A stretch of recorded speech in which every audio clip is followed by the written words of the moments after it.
Dia buat bagiku.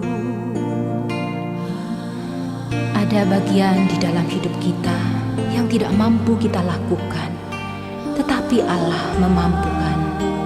Dan ada hal-hal dalam hidup kita yang tidak mungkin, tetapi Allah memungkinkan. Oleh sebab itu justru di dalam kelemahan kita, kuasa Allah menjadi nyata. Yang lemah dikuatkan, yang miskin diperkaya, yang buta pun melihat. Semua Dia buat bagiku. Hosana, Hosana, Yesus mati bagiku. Hosana, Hosana, Dia bangkit bagiku. Oleh darah anak domba dihapuskan dosaku. Oleh anugerah Allah Kau jadikanku anakmu. Sekarang tenang jiwaku, aman dalam tangan-Mu. Keselamatan pujianku, Yesus Kristus pembebasku. Hosana, Hosana, Yesus mati bagiku.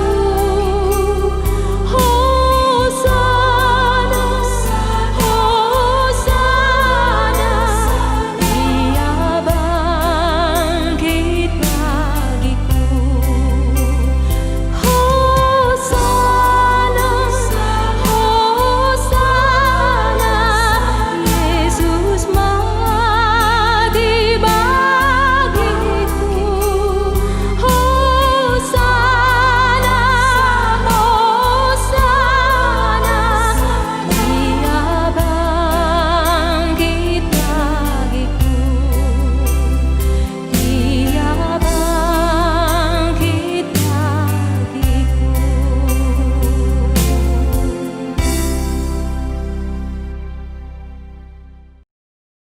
Bapa di surga, terima kasih.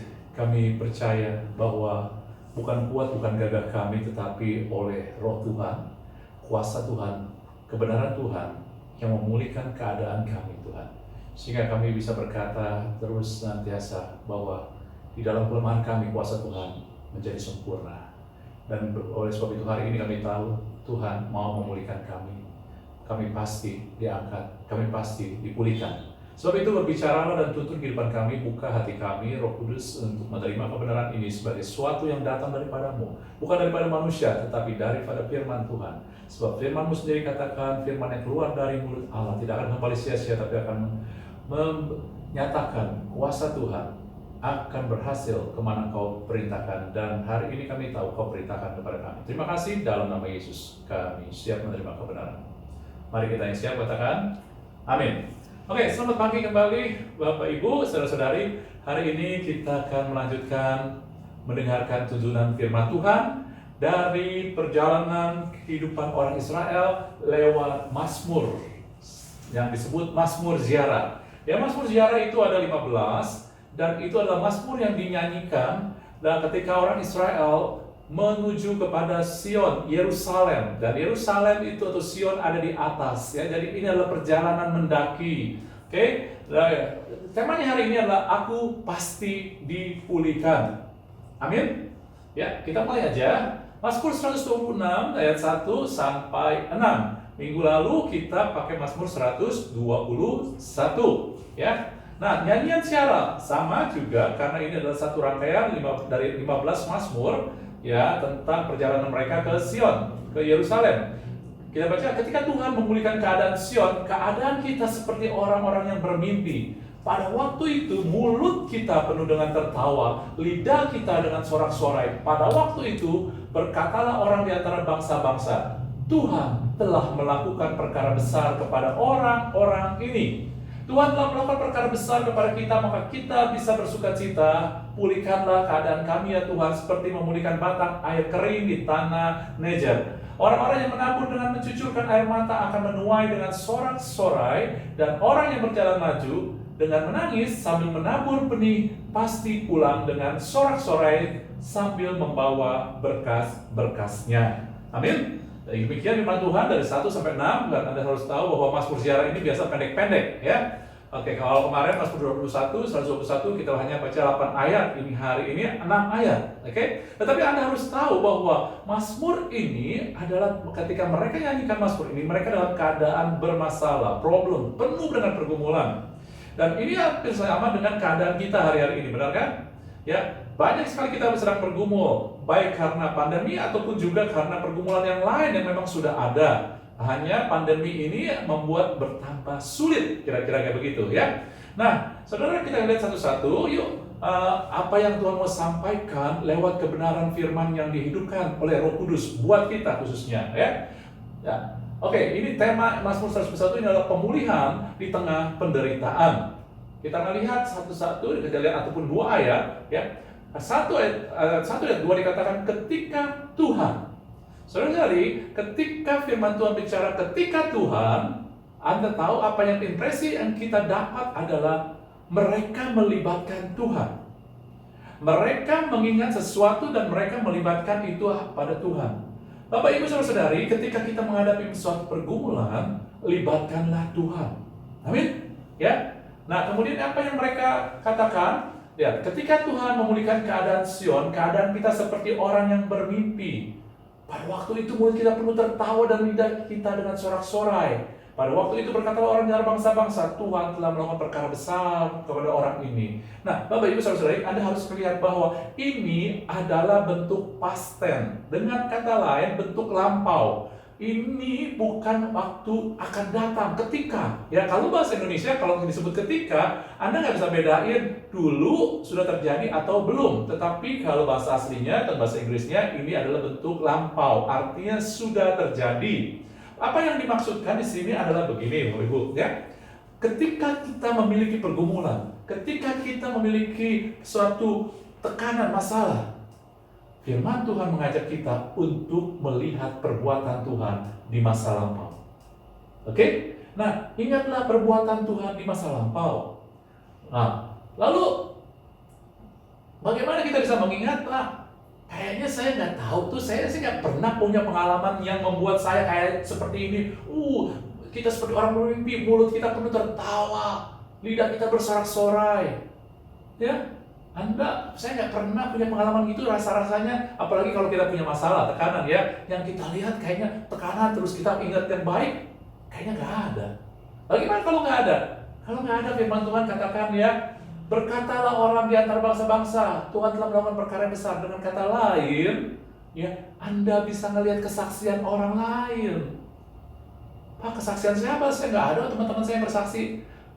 Alkitab penuh dengan kesaksian orang-orang yang mengalami kejadian yang luar biasa dari Tuhan, bukan begitu? Beberapa waktu yang lalu kita belajar daripada Kisah Rasul 12 tentang Petrus. Bagaimana Petrus ketika itu sedang mau diadili, bahkan dihukum mati. Lalu tiba-tiba, ya, datang malaikat, dia dilepaskan. Bahkan Petrus sendiri, dia sendiri kirain itu dia bermimpi. Karena dia bilang, nggak mungkin. Nah, itu dia seperti kayak begitu. Dan Alkitab juga penuh dengan begitu banyak perbuatan-perbuatan Tuhan yang ajaib. Itulah kesaksian. Kalau Anda mau mengingat perbuatan Tuhan, mana dia, saya nggak ada, orang nggak ada kesaksian, jangan membuat itu menjadi alasan. Alkitab penuh dengan cerita Tuhan meluputkan, membebaskan, melakukan perbuatan-perbuatan yang ajaib. 5 roti 2 ikan, berjalan di atas air, Ya, Sadrak Meshach Abednego dibebaskan dari dapur perapian. Nah, ini dia. Jadi jangan ada alasan. Kemudian apalagi yang kita melihat, ya? Nah, kita lihat di sini seperti orang yang bermimpi. Tuhan melakukan perkara yang besar. Anda disuruh ingat-ingat sesuatu hal yang luar biasa dari Tuhan. Kenapa? Karena Tuhan kita itu selalu melakukan yang besar. Tujuannya apa? Tujuannya adalah Anda disuruh ingat-ingat. Tujuannya apa? Apakah Tuhan gila untuk bukan gila dalam arti Tuhan maunya tuh dijilat, supaya kita mengakui Dia baik. Bukan. Segala yang Tuhan suruh kita lakukan adalah demi kita. Tujuannya adalah supaya Anda mantap bahwa Tuhan itu sangat baik dan memberi dengan berlimpah. Sehingga ketika Tuhan memulihkan, kita seperti bermimpi, bersorak-sorai. Artinya apa? Apa yang gak pernah kamu pikirkan, apa yang gak pernah kamu doakan, itu yang Tuhan berikan. Bukankah itu tertulis dalam Efesus 3 ayat 20? Ya? Nah ini dia. Jadi tujuannya ketika kita mengalami tekanan, kadang kita fokusnya kepada masalah. Dan jiwa kita untuk kembali berfokus kepada Tuhan itu gak mudah. Oleh sebab itu Tuhan tuntut. Amsal ini tuntunan. Ya, Anda mulai lihat, baca Alkitab. Jangan baca yang perintah-perintah, tapi bacalah cerita-cerita bagaimana Tuhan meluputkan bangsa-bangsa umatnya. Ya, cerita kemudian bagaimana Tuhan meluputkan pribadi-pribadi, baik itu Ruth, baik itu Israel, baik itu Yakob, baik itu siapa lagi, semua begitu banyak. Ya. Tujuannya apalah? Supaya jiwa Anda sadar, pikiran kita kembali fokus pada kebesaran Tuhan, kebaikan Tuhan, kedahsyatan Tuhan. Amin. Ya. Lalu kita lanjut aja bahwa Anda harus tahu, dikatakan pada waktu itu. Kalau 2 kali disebut, ada makna yang Tuhan mau sampaikan. Maknanya apa? Saya mau katakan, selalu ada waktu Tuhan. Tuhan bergerak dengan waktunya. Jangan kita paksakan. Orang Israel ketika dia menyanyikan Mazmur ini adalah yang saya ingat, yang paling berkesan adalah ketika mereka berjalan dari Babel, diizinkan pulang ke Sion, ke Yerusalem. Setelah berapa lama? Setelah genap 70 tahun. Tuhan memiliki waktunya. Tetapi Pak, kalau begitu lama amat, Anda nggak tahu waktunya. Tetapi yang penting adalah Anda percaya. Percaya bagaimana? Percaya begini, ketika kita bicara waktu, manusia kadang-kadang berbicara tentang length of time, panjangnya berapa lama. Dia mau tahu berapa lama saya harus nunggu. Manusia perlu terlalu banyak bersandar pada pohon pengetahuan, sehingga mau tahu banyak. Saudara-saudari kita dipanggil ya sama Tuhan ditebus supaya kita dicangkokkan ke pohon kehidupan. Artinya bukan pohon pengetahuan, tapi pohon kehidupan adalah Anda menempel sama Tuhan sehingga Tuhan akan tuntun kita. Amin. Tetapi perlu Anda tahu ketika Tuhan bergerak dengan waktunya, saya mau katakan begini, Allah itu kekal. Amin. Ya. Sehingga kalau Allah itu kekal dan Allah itu baik, sangat mau tolong Anda, maka Anda harus tahu bahwa selama-lamanya, karena Dia kekal, pertolongan buat Anda dan saya selalu ada. Amin. Pegang itu aja. Jangan yang terlalu sulit-sulit. Oke? Dan Anda tahu masalah kita itu datang karena kita tinggal di dunia. Dunia kekal enggak? Enggak kan? Sementara kan? Masalah kita kadang datang dari orang, persoalan dengan orang, ya, karakter orang, kebutuhan kita di dunia, dan itu semua sementara. Dan sehingga Anda ketika Anda berbicara, Tuhan bergerak dengan waktunya, Anda ingatnya gini, sepanjang waktu selalu ada pertolongan Tuhan yang tersedia buat saya, tetapi masalah saya hanya sementara. Anda ingat itu aja, ini yang saya tulis ya, Tuhan kekal. Demikian juga pertolongannya akan kekal, selalu ada buat saya. Tetapi masalah kita sementara, sebab itu pasti akan berakhir sewaktu, ya saat akan berakhir. Anda nggak perlu tahu berapa lamanya, tetapi Anda hanya perlu yakin kekekalan Allah, Allah yang baik, Allah yang besar, Allah yang maha kuasa. Kalau Dia kekal, kebaikannya, kemahakuasaan, maka juga pertolongannya selalu ada kekal buat kita. Amin. Nah, kita lanjut yuk. lanjuti ayat 3 dan 4, dikatakan Tuhan telah mengakukan perkara besar kepada kita. Diulangi lagi ya. Tadi Anda lihat ya, saya mau Anda melihat ini biar jelas ya. Tuhan, Anda lihat di sini, Tuhan telah melakukan perkara besar kepada orang-orang ini. Tetapi sekarang berbalik, Tuhan melakukan perkara besar kepada kita. Maka kita bersukacita. Pulihkanlah keadaan kami ya Tuhan, seperti memulihkan batang air kering di tanah Negev. Saudara lagi sadari, Bapak Ibu, tadi ayat 1 dan ayat 2 itu berbicara masa lampau. Ayat 3 berbicara masa kini. Momen saat ini. Bahasa Indonesia tidak kelihatan, tetapi bahasa aslinya ayat 3 ini, ya Tuhan melakukan perkara besar kepada kita, maka kita bersukacita, adalah present tense, saat ini. Sedangkan pulihkan keadaan kami adalah itu future, masa depan ataupun suatu saat di depan. Dia belum tahu kapan, tapi dia percaya. Kira-kira kayak begitu. Jadi satu-satunya yang masa kini adalah Tuhan melakukan perkara besar kepada kita, maka kita bersukacita. Bapak Ibu, kita lihat, kita bisa bersukacita bukannya nanti. Kita bisa bersukacita saat ini. Kapan? Ketika kita percaya Tuhan melakukan perkara besar buat kita. Artinya apa sih? Artinya ya bahwa kita percaya Tuhan mujizat adalah bagi kita. Pertolongan Tuhan pasti buat kita. Saudara-saudari, inilah kita yakin bahwa Tuhan pasti mau menolong kita, pasti mau melakukan buat kita. Tuhan di pihak kita, walaupun kita belum melihat, tetapi itu adalah suatu kuasa yang besar yang membuat kita bisa bersukacita. Anda tahu, untuk bisa bersukacita Anda harus punya keyakinan yang kokoh, punya kuasa yang kuat, dan hanya mengerti dan memahami Anda yakin bahwa Anda mau dibantu Tuhan. Itu adalah suatu kelegaan yang besar yang membuat Anda bisa bersukacita. Dan untuk itulah iblis akan berusaha, dunia akan berusaha mengatakan, Anda sih susah untuk dibantu Tuhan. Kayak Tuhan udah, aduh males bantu kamu udah kebablasan. Kamu udah jatuh terlalu dalam, terlalu jauh. Kamu udah tersesat terlalu jauh. Masalah kamu terlalu besar. Bapak Ibu saudara saya mau katakan, Tuhan mau saat ini, bukan tempo hari waktu kamu nggak berbuat dosa, bukan tempo hari waktu kamu masih masalah kamu belum banyak, enggak, sekarang. Ya, bukan juga ke depan, tetapi sekarang. Tapi Anda harus melihat, percaya dengan iman. Amin. Ini dia. Anda harus melihat bahwa Tuhan memulihkan. Pekerjaan Tuhan selalu memulihkan. Anda lihat kan, waktu Yesus datang ke muka bumi, Dia pulihkan. Yang buta, yang lumpuh, yang berdosa, Dia tidak tanya apakah mereka layak, tetapi Dia hanya mau, Dia mau. Dan hari ini pun saya mau katakan, Dia mau. Tanamkan itu di hati kita. Karena kadang-kadang kita tahu, tapi kita nggak tanamkan. Sehingga ketika masalah makin besar, ketika gencetan menghimpit, masalah menghimpit kita, maka yang kita tahu karena tidak tertanam di hati, menjadi juga tergencet. Hari ini tanamkan di hati, Tuhan mau menolong saya. Enggak mungkin enggak. Tidak ada titik ataupun tidak ada komanya. Ya, titik, Tuhan mau menolong saya, itu aja titik. Amin.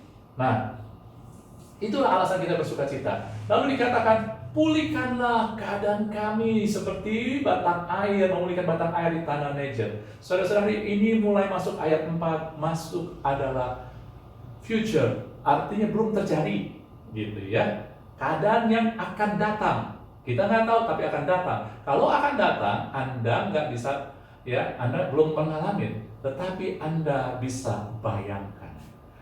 Anda lihat apa yang dibayangkan. Apa yang gambaran imaginary apa, gambaran apa yang dibayangkan, yang diberikan oleh firman Tuhan. Dikatakan, kamu akan dipulihkan seperti batang air kering di tanah Negev. Tanah Negev itu apa sih? Tanah Negev adalah padang gurun di sebelah selatan dari Israel. Dan kalau Anda ke sana, itulah dataran yang sungguh tandus, nggak ada apa-apanya. Tetapi sewaktu-waktu, ya, ketika ada aliran hujan ataupun aliran air yang datang dari mana, maka dataran ini tiba-tiba mengandung air. Mengandung airnya juga deras sekali. Ya. Nah, sehingga ini berbicara apa sih? Ini berbicara begini, saudara-saudara. Anda, ya, jangan hanya melihat permukaannya. Kalau Anda melihat permukaan tanah Negev, semua dataran kering. Tetapi ketika Anda melihat di bawahnya, ternyata begitu banyak sumber airnya yang Tuhan alirkan. Pemulihan Anda bukan terjadi ketika di luar kelihatannya sudah oke. Pemulihan Anda terjadi ketika di dalam ada aliran air. Batang air ini ada di dalam. Ada aliran air yang Tuhan sudah alirkan. Tuhan suruh mulai kita melihat.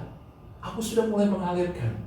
Bukankah kita sudah mendapatkan juga tuntunan Tuhan bahwa Tuhan mau, ya, membuat sungai-sungai di padang gurun. Aliran sungai maksudnya. Nah, kadang nggak kelihatan, dimulai dari dalam. Pemulihan kadang terjadi ketika di dalam kita memiliki keyakinan. Kita memiliki kedamaian dengan Tuhan, bahwa Dia sudah sediakan, Dia sudah perdamaikan saya, Dia sudah bayar harganya, dan Dia pasti mau. Saudara-saudari, pemulihan dimulai dari dalam. Jangan pikir kalau keadaan baik. Oleh sebab itu, makanya Filipi bilang, apa yang baik, manis, sedap, didengar, kebajikan pikiran. Artinya di dalam Anda mulai lihat hal-hal yang baik. Tuhan pasti lihat, Anda mulai melihat keadaan Anda mulai dipulihkan. Walaupun belum terjadi di permukaannya, Anda mulai melihat, ya, kehidupan anak-anak Anda dipulihkan. Anda mulai melihat, ya, anak Anda mulai mendapatkan pekerjaan yang layak, usaha yang dipulihkan. Anda mulai lihat itu. Anda mulai melihat itu aliran dari sungai. Dan Anda tahu aliran di padang gurun ini, saudara, bisa sangat tiba-tiba dan sangat besar. Sehingga dengan kata lain, ketika Tuhan menyuruh, firman Tuhan menyatakan, pandang, lihat, kasih bayangan tentang pemulihan ini adalah seperti batang air Negev. Dia mengatakan satu, memang itu dari dalam. Tetapi dia juga mau katakan, itu adalah sesuatu yang besar, ya, datangnya tiba-tiba. Anda tahu ketika aliran air di bawah ini, ya, di bawah padang gurun ini ada sesuatu, aliran air ini bisa mengalir tiba-tiba. Kalau Anda pernah melihat video, alirannya tiba-tiba, aturan nggak ada sungai, tiba-tiba brum, ada sungai dan deras gitu. Dan juga ini juga mengatakan, ya, Anda tahu kan aliran air ini bukan karena tanah Negev ini dia melakukan sesuatu. Tidak ada sesuatu yang layak. Ini hanya tandus. Dia nggak menghasilkan sesuatu, tetapi Tuhan tetap mengalirkan. Dengan kata lain, ketika Tuhan suruh membayangkan kita tentang tanah Negev, datang air tanah Negev yang batang air kering, saudara, ini bicara bahwa Tuhan memberikan pertolongannya, memberikan berkatnya, blessingnya, bukan karena kita layak, tetapi karena kemurahan Tuhan semata-mata. Amin. Lalu kita lanjut lagi. Ayat 5 dan 6. Orang-orang yang menabur dengan mencucurkan air mata akan menuai dengan bersorak-sorai. Orang yang berjalan maju dengan menangis sambil menabur benih pasti pulang dengan sorak-sorai sambil membawa berkas-berkasnya. Mungkin Anda pikir, Bapak, ini Bapak mau bicara tentang persembahan ya? Enggak. Kita lihat yuk satu-satu ya. Dikatakan orang-orang yang menabur. Saudara-saudari, ya. Tadi yang pertama kita melihat bahwa dikasih gambaran tentang tanah kering Negev. Ya, itu bicara tentang pertolongan Tuhan bisa datang tiba-tiba. Ya, oleh sebab itu Anda jangan khawatir. Seorang ada jalan nggak kelihatan, tiba-tiba. Dan itu bukan karena kelayakan kita, tapi harapkan karena kemurahan Tuhan. Lalu kemudian Tuhan suruh bayangkan menabur. Aliran Tuhan yang tiba-tiba, ya, aliran Tuhan yang tiba-tiba dan juga datang karena kemurahan, itu pekerjaan Tuhan. Itu luar biasa. Tetapi kedua, Tuhan suruh bayangkan, ini juga future. Ini juga kalimat yang akan datang, bukan waktu yang sekarang. Ya, ini kalau kita pakai bahasa aslinya adalah future tense. Future tense artinya yang akan datang. Ya. Jadi Anda melihat orang-orang yang menabur. Gambaran yang kedua kemudian adalah kita dikasih gambaran bayangkan kamu menabur. Ya. Maksudnya apa sih? Saudara-saudari, menabur adalah bagian kita. Dengan kata lain saya mau katakan, Tuhan juga bekerja lewat apa yang kita kerjakan. Ketika engkau mengharapkan pertolongan Tuhan, bukannya arti kita diam-diam aja. Lakukanlah bagian kita. Kita sudah belajar dari Filipi sebelumnya, ya. Bagian yang kita nggak bisa atur di luar itu adalah bagian Tuhan. Tetapi bagian kita bisa atur bagian kita, saudara. Ya. Nah, inilah bagian kita. Tuhan, karena Tuhan juga bekerja lewat usaha yang kita lakukan. Jangan ada pikir, Tuhan tolong, kita nggak lakukan apa-apa. Apa yang Anda bisa lakukan, lakukan. Seberapa yang Anda bisa lakukan, lakukanlah itu. Ya, dikatakan, kemudian Anda walaupun mencucurkan amarah, usaha Anda berjalanlah maju. Anda tahu kemana mereka berjalan maju? Dalam cerita ini, Mazmur 126, tadi kita lihat nyanyian ziarah. Kemana mereka majunya? Ke Sion, ke Gunung Sion, ke Yerusalem. Maksudnya apa? Sion, Gunung Yerusalem, Gunung Sion Yerusalem adalah tempat persekutuan umat Tuhan dengan Tuhannya, persekutuan Tuhan dengan umatnya. Itulah, ya. Jadi Anda melihat bahwa dari awal, dari Mazmur 126 ayat 1, perjalanan mereka itu, kerinduan mereka adalah ke Sion. Dengan kata lain, pemulihan itu terjadi ketika Anda mulai bersekutu dengan Tuhan. Anda mulai mencari persekutuan, persatuan dengan Tuhan. Ketika kita, walaupun sesulit apapun juga, kita lakukan usaha kita sambil berjalan maju, sambil mata kita terarah pada persekutuan kita dengan Tuhan, sambil kita melakukannya bersama Tuhan. Sebab firman Tuhan sendiri katakan 1 Korintus 15, setiap jeripayah kita, segala jeripayah kita di dalam persekutuan dengan Tuhan tidak akan sia-sia. Kalau kita terus maju, artinya kita terus tertuju, mata kita tertuju, hidup kita tertuju pada persekutuan kita dengan Tuhan, maka nggak ada yang sia-sia usaha kita. Amin. Kalau dikatakan lagi, ya, ini pasti pulang membawa berkas-berkasnya. Saudara-saudari, ya, lihat, Anda ini future belum terjadi. Jadi ini adalah suatu pernyataan iman. Pernyataan iman. Dan saudara-saudari, bahwa Anda bekerja juga, Anda melakukan sesuatu usaha Anda. Anda tahu apa yang Anda lakukan bukan hanya sekedar bekerja, oh ya saya ini bicara cari uang, bukan hanya cari uang. Ketika Anda menabur sambil mencucurkan air mata, kadang adalah Anda memberikan hati Anda, pengampunan yang Anda berikan. Ketika Anda menabur dengan mencucurkan air mata, kadang adalah Anda diperlakukan tidak adil, tetapi Anda memilih untuk bersekutu sama Tuhan daripada Anda menuntut sesuatu. Kadang-kadang seperti itu, saudara-saudari. Amin. Ya.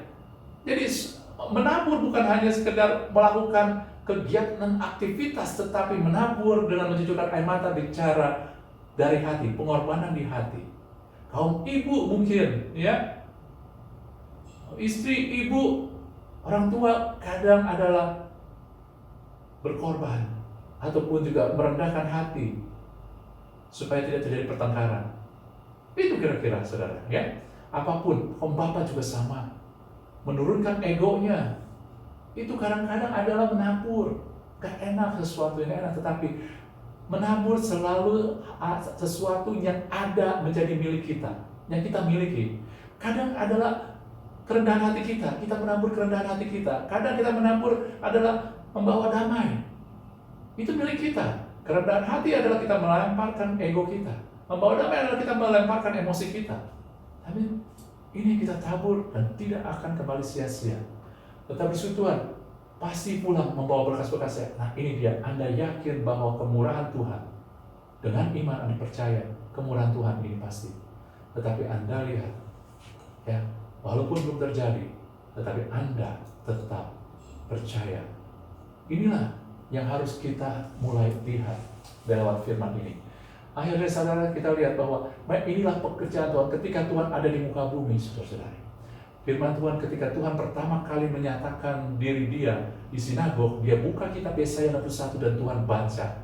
Dikatakan dalam Lukas 4, 18, 19, Roh Tuhan ada padaku, perkataan Yesus, sebab Dia telah mengurapi aku. Pengurapan itu untuk apa? Menyampaikan kabar baik kepada orang-orang miskin. Ia telah mengutus aku untuk memberitakan pembebasan kepada orang-orang tawanan, penglihatan bagi orang-orang buta, membebaskan orang yang tertindas, untuk memberitakan tahun rahmat Tuhan telah datang. Bapak, Ibu, saudara-saudari, Anda pikir apa yang diharapkan daripada maaf? Misalkan di sini katakan orang miskin, nggak mungkin Tuhan menuntut sesuatu materi dari orang miskin. Dari orang-orang yang tertawan, Tuhan nggak mungkin mereka disuruh untuk bekerja. Ya, dari orang-orang yang buta, Tuhan nggak mungkin suruh mereka berjalan ke sana sini. Orang-orang yang tertindas, nggak mungkin Tuhan suruh minta sesuatu yang membuat mereka seperti orang bebas. Jadi artinya apa sih? Tuhan nggak menuntut sesuatu yang Anda nggak mungkin bisa lakukan. Tuhan nggak mulai menyatakan bahwa pengurapannya, pembebasannya, pertolongannya karena Anda mampu. Tapi justru karena Anda nggak mampu. Makanya yang Tuhan beritakan adalah tahun rahmat Tuhan, saudara-saudari. Ya, tahun rahmat Tuhan telah datang. Bukannya waktu, tahun. Kehidupan Anda akan dipenuhi dengan kemurahan, kasih karunia dari Tuhan. Amin. Inilah yang Tuhan lakukan hari-hari ini. Bukannya menuntut Anda harus lebih banyak berdoa, Anda harus lebih banyak baca firman. Enggak salah, tetapi itu bukannya menjadi, kalau Anda nggak baca firman, Tuhan nggak mau tolong Anda. Enggak. Kadang-kadang ketika Anda stres, pikiran Anda begitu terlalu tertekan, Anda baca firman pun nggak bisa. Nggak usah bohong. Kalau kita mau jujur, ya, Anda punya masalah tekanan besar, Anda baca firman pun Anda nggak konsentrasi. Ini kata-kata sudah bisa loncat-loncat, lari-lari kemana-mana. Lalu Anda pikir, aduh kalau saya nggak bisa begini, Tuhan nggak mau tolong saya. Enggak. Tuhan menolong Anda yang lelah, letih, lesu, yang nggak berdaya lagi. Karena yang dia lakukan adalah dia memberitakan kabar baik bahwa tahun rahmat Tuhan, pertolongan karena anugerahnya, pertolongan karena karyanya telah datang kepada kehidupan Anda dan saya. Amin. Ini dia. Jadi inilah yang Tuhan Yesus lakukan sampai saat ini. Sehingga saya mau katakan, walaupun Anda merasa nggak layak, sesungguhnya Tuhan sudah bayar sehingga Anda layak. Ya, jangan mau dibohongin. Jangan mau dengar yang lain. Tuhan itu adalah pribadi yang mengasihi kita, yang rela mati buat kita. Dia nggak akan menahan kebaikannya buat kita. Justru yang Tuhan mau lakukan adalah Anda percaya. Makanya Anda bayangkan, tujuannya Anda bayangkan, Anda melihat-ingat perbuatan yang lalu adalah supaya Anda percaya Tuhan itu baik. Lalu mulai Anda berseru, Anda mulai bayangkan ke depan, tujuannya adalah Anda mulai yakin menerima. Amin. Karena memang itulah pekerjaan Tuhan. Itu yang Tuhan lakukan. Dia menunjukkan rahmat buat kita. Amin, saudara, akhirnya ini dia. Kalau tadi saya katakan bahwa Mazmur Ziarah, perjalanan ke Sion adalah perjalanan seperti perjalanan hidup kita. Di dalam Mazmur ada 15 pasal, ya. Dan kalau kita melihat, ya dimulai dari Mazmur 120 memiliki pola, saudara-saudara. Ya, Mazmur 120 adalah Mazmur tentang pergumulan. Ya, makanya ditulis dalam kesesakan aku berseru kepada Tuhan, Mazmur 120. Saya mau katakan Anda supaya Anda bisa melihat polanya. 121 yang minggu lalu kita itu kita bicara pertolongan Tuhan. Artinya kita membangun percaya. Lalu Mazmur 122 itu bicara Tuhan, sekarang kaki kami ada di gerbang Yerusalem. Kita dapat pertolongan, kemegahan, kemenangan. Ini polanya. Ada pergumulan, Anda harus bangun kepercayaan Anda. Lalu Anda masih mengalami kemenangan. Ini juga perjalanan hidup kita. Ada pergumulan, tetapi Tuhan mau Anda percaya. Ya, lalu Anda akan mengalami kemenangan. Mazmur 120 pergumulan, 121 percaya, 122 kemenangan. Diulang lagi 123 pun sama. Kembali seperti itu tadi, saudara-saudari. Ya, kalau kita melihat, kita tadi baca Mazmur 126, ya, 106 pergumulan. Makanya mereka berseru. Tetapi Tuhan mau dan percaya. Jadi Anda melihat sendiri, saudara, luar biasa. Ya, tujuannya Mazmur Ziarah ini tujuannya semua ke Sion. Artinya apa? Harus berpusat pada Sion. Apa itu Sion? Sion adalah persekutuan umat Tuhan dengan Tuhan. Apa itu Sion? Sion adalah, dikatakan firman Tuhan dalam Amsal, adalah tempat kerajaan Allah, tempat Allah memerintah. Allah menghendaki Sion sebagai tempat pemerintahannya. di mana dia memerintah, dia melakukan sesuatu. Jadi dengan kata lain, saudara-saudari, Anda melihat ya, ketika Anda punya masalah, bersekutulah dengan Tuhan. Maka Anda akan melihat ya, persekutuan dengan Tuhan akan membangun percaya Anda, sehingga Anda mulai melihat pemerintahan Allah. Pemerintahan Allah, pemerintahan rahmat Tuhan. Sehingga Anda mulai melihat tahun rahmat Tuhan diberikan kepada Anda, dan akhirnya Anda akan melihat kemenangan dalam hidup Anda. Amin. Ini yang Tuhan mau berikan buat kita. Nah, akhirnya konklusinya adalah kenapa kita pasti dipulihkan? Satu, ya, kita harus menanamkan. Bagaimana kita bisa yakin kita pasti dipulihkan? Tanamkan bahwa Tuhan itu sangat baik dan memberi secara berlimpah. Dia mau ya menolong kita pasti karena dia sangat baik. Dan kalau dia mau baik, saudara jangan harapkan sedikit. Dia itu Allah yang memberi secara luar biasa sampai Anda bersorak-sorai. Mulut kita bersorak-sorai, berlian sukacita semua, saudara. Ya, karena apa yang tidak pernah kita pikirkan dan tidak timbul di hati kita, yang kita akan bayangkan, itu yang Tuhan sediakan.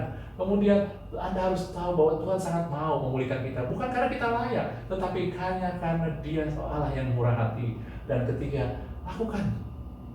Selama kita menanti, jangan menanti doang, lakukan apa yang Anda bisa. Bukan sekedar usaha, tetap bisnis, bukan.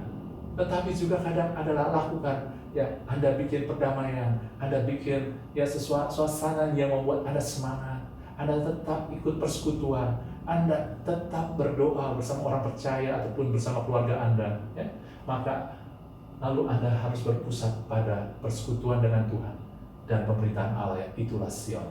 Amin, Bapak Ibu, saudara-saudara semua. Inilah yang membuat kita pasti dipulihkan. Jangan mau Anda berkecil hati. Hari-hari ini, sesulit apapun juga, masalah Anda adalah sementara, tetapi pertolongan Tuhan itu selalu ada. Saya berkata dari minggu lalu bahwa Sion, Yerusalem itu selalu ada, kekal. Ya, dari Sion Allah memerintahkan pertolongannya. Kalau Yerusalem yang di dunia ini hancur ataupun hilang, maka Yerusalem yang baru dari surga akan turun. Kalau kota-kota lain hancur, gak akan ada lagi, gak akan ada turun dari surga, tapi hanya Yerusalem. Dengan kata lain apa? Yerusalem pasti kekal. Sehingga karena pertolongan kita dari Yerusalem, dari Sion kota Allah, maka pertolongan kita selalu ada, kekal buat kita.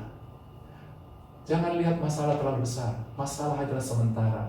Masalah untuk menunjukkan bahwa Tuhan itu murah hati, Tuhan itu maha kuasa, Tuhan itu sungguh adalah Allah yang memerintah. Amin. Yuk kita berdoa. Bapa di surga, terima kasih. Kami bersyukur bahwa hari ini Tuhan menyatakan dengan suatu kepastian bahwa setiap umat Tuhan yang mendengarkan kebenaran ini bisa menyadari bahwa Tuhan mau memulihkan Anda dan saya.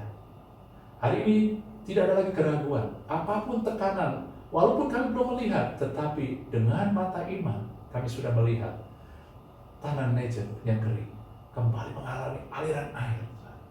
Kami melihat juga Tuhan bahwa kami bahkan bisa menabur, bisa berkontribusi Tuhan.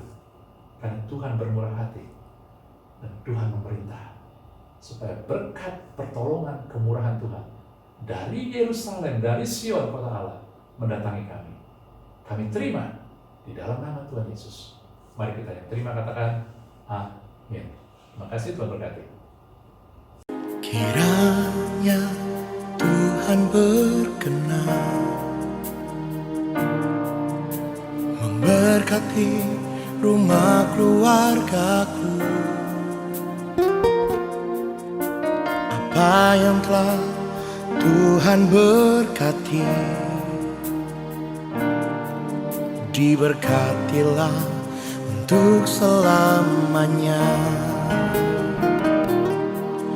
Sebab Tuhan melindungi, Tuhan menyinari dengan wajah-Nya,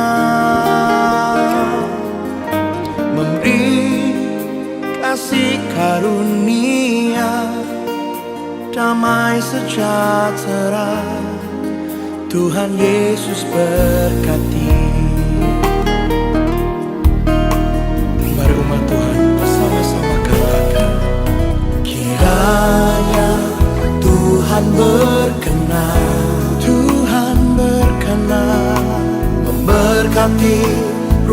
bersama keluargaku selamanya. Apa yang telah Tuhan berkati, aku percaya diberkatilah untuk selamanya. Sebab Tuhan melindungi, Tuhan menyinari dengan wajah-Nya, memberi kasih karunia, damai sejahtera. Tuhan Yesus berkati.